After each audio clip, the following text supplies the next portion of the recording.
Once you are in EdPuzzle and rocking and rolling and you want to create an assignment, what you're going to do is come up here to add content. You can discover video content from the library here. You can upload specific videos. So if you've created a video and you want to pull that into EdPuzzle, you can do that. However, I think hands down the easiest way to get something into EdPuzzle is to use the robust library of YouTube. So let's say how to use EdPuzzle. And we're going to go to, we're going to YouTube, how to use EdPuzzle. Look, there's all these videos on how to use EdPuzzle. So anything that's not covered here would be really, YouTube's a really good resource for that, obviously. You simply take the URL, you copy, you go back to EdPuzzle, you hit paste, and then most YouTube videos, if not all YouTube videos, can be accessed through EdPuzzle. So that's going to bring you to this editing page. You've got these three different options: cut, voiceover, and questions. Questions is the most common, so that's what we're going to spend our time here. Cut, you can trim the video, so that way students don't have to watch the entire video. I've seen people do this with up to 45-minute videos. Don't recommend that, but it is possible. Voiceover, you could literally mute the oh, this is new. So you actually can't do that with YouTube videos, but if you have your own video, you could mute the video and then you could talk over it. But apparently you can no longer do that with YouTube videos.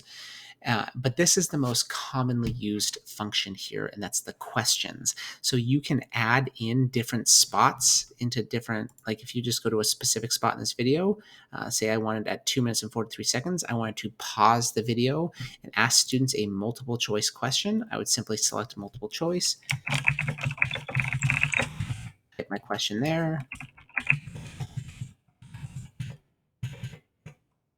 type the answers here, select a correct question simply by clicking the X with a check mark. You save it, and then when students get to that part in the video, we'll hit play.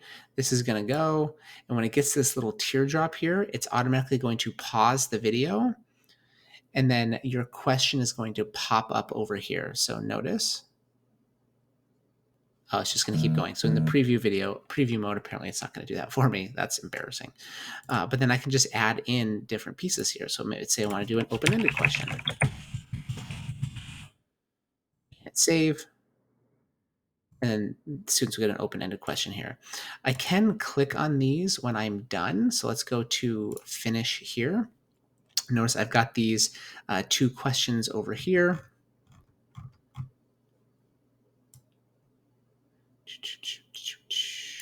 If I want to assign it to a specific class, I can just select the class I want to assign it to. I can prevent students from skipping here, so that way they can't skip through the video. It forces them to watch the entire video. I do recommend turning on closed captioning.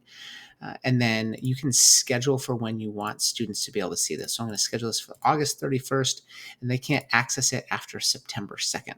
I save that, and it's automatically going to be posted to their EdPuzzle in their EdPuzzle classroom in EdPuzzle. If I wanted to give that to my students, I could also send it directly to their Google Classroom. I don't have a Google Classroom assigned or connected to this EdPuzzle classroom right now, so I can't show you that feature, but you could just automatically generate an assignment and push it out to Google Classroom.